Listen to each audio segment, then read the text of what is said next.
Bonjour, mon nom est Cathy Tétrault, je suis intervenante toxicomanie spécialisée dans la dépendance aux jeux de hasard et d'argent.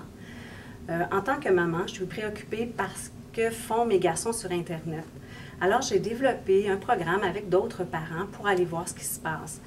Vous êtes préoccupé par ce que font vos enfants sur Internet. Vous vous demandez souvent sur quel site ils vont. Vous ne connaissez pas trop ça. On peut répondre à vos questions. Donc, qu'est-ce qui est important avant tout, c'est d'établir une bonne communication avec vos jeunes, d'aller vous intéresser sur qu'est-ce qu'ils font sur Internet. Il y a un petit volet, entre autres, que nous, on parle dans nos ateliers auprès des jeunes, c'est les jeux en ligne continus. Ça, c'est important de savoir si vos jeunes sont sur ces jeux-là. Entre autres, c'est des jeux qui ont accès via Xbox, la Wii, etc. C'est des jeux qui semblent être des jeux de console, mais qui ont accès en ligne. Donc, vous vérifiez ça aussi si vos jeunes vont sur ces jeux-là. Ces jeux-là sont beaucoup addictifs selon ce que votre enfant va l'utiliser parce que c'est des jeux en temps réel, parce qu'ils peuvent jouer avec plein de jeunes au travers le monde à des heures différentes. Ils ne savent pas avec qui ils jouent. Des fois, c'est avec des adultes. Donc, c'est important de demander à vos jeunes, surtout les garçons, d'aller voir ce qu'ils font sur Internet, de leur demander de vous montrer ces jeux-là aussi, c'est important, et de comprendre que quand vous leur demandez de quitter ce jeu-là, ils ne peuvent pas les mettre sur pause. Donc, c'est pas parce qu'ils veulent pas vous écouter, c'est pas parce qu'ils veulent ne pas vous écouter, justement, c'est juste parce qu'ils ne peuvent pas quitter ces jeux-là. Si vous connaissez ça, si vous allez leur demander aussi, comme aux jeunes filles, souvent, ils vont sur Facebook pour parler avec leurs jeunes filles. Dans notre temps, nous, en tant que parents, on parlait beaucoup au téléphone. Facebook, c'est un moyen de communication, c'est bon à savoir, mais en même temps, c'est un moyen aussi c'est une porte ouverte sur le monde. Alors, c'est important d'aviser vos jeunes filles de ne pas mettre des photos trop osées, de ne pas mettre des photos de vacances, de ne pas mettre des photos aussi qu'ils peuvent prendre entre elles, entre amis. Souvent, ça peut être très banal pour vous, mais ça peut être recherché par les prédateurs sexuels aussi. Alors, soyez à l'affût de ça, de ce que vos enfants font sur Internet, sans trop vous inquiéter, parce qu'Internet, c'est vraiment un outil extraordinaire, autant pour faire les devoirs que pour communiquer, faire des recherches d'informations. Mais en même temps, c'est important que vous sachiez que Internet est accessible partout maintenant, soit dans les restaurants, soit dans les centres d'achat, dans les arénas, avec les réseaux Wi-Fi que ces endroits-là fournissent à vos enfants.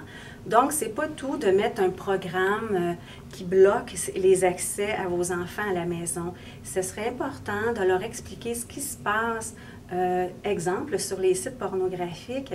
Au lieu de tout bloquer ça et leur dire de ne pas aller là, souvent, ça peut donner le goût aux jeunes d'aller voir quand on leur dit de ne pas y aller. Alors, si vous expliquez que les gens qui font ça, les gens qui sont sur ces sites-là, c'est des gens qui sont exploités, c'est des gens qui souffrent, c'est des gens qui consomment beaucoup, et que le fait qu'ils peuvent aller sur les sites pornographiques encourage l'exploitation des femmes, des hommes, des enfants au niveau des sites pornographiques, alors vous allez développer le jugement critique de vos enfants.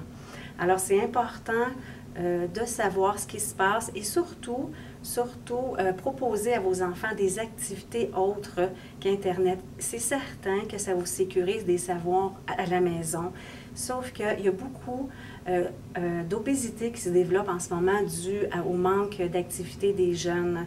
Il y a des blessures au niveau du cou, il y a des blessures au niveau du dos, il y a des mal de tête aussi que vos jeunes peuvent avoir en lien avec l'utilisation d'Internet.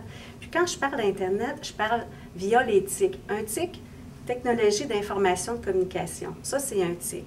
iPod, iPad, tablette, portable, tout ce que vos jeunes peuvent utiliser pour aller sur Internet, ils peuvent développer des problématiques avec ça. Donc, s'ils sont à table en train de souper avec vous et qu'ils textent en même temps, bien, ils utilisent un TIC en mangeant. Ils ne sont pas là avec vous dans la réalité, ils sont encore sur un autre volet virtuel en communication avec leurs amis. C'est important de les ramener à l'équilibre. Oui, tu peux utiliser les TIC via Internet. Oui, tu peux faire tes devoirs, écouter de la musique, aller sur certains jeux. Mais c'est important aussi d'aller faire tes sports, de bien dormir le soir, de ne pas aller sur les jeux le soir parce que ça l'empêche de faire des bonnes nuits aussi. Ça crée un peu d'adrénaline dans les jeux pour les garçons. Alors, c'est important qu'ils ne jouent pas le soir. Alors, tout ça, vous allez développer ça avec votre enfant en communiquant avec lui, puis en lui posant des questions, en lui disant « Je ne veux pas t'interdire Internet, je veux juste savoir ce que tu fais, ce que tu aimes sur Internet. » Puis en même temps, il va vous proposer à l'enfant de faire des activités qui amènent un peu d'adrénaline, un peu d'euphorie, comme Internet leur procure. Allez pas leur dire qu'Internet, c'est pas le fun, c'est pas vrai.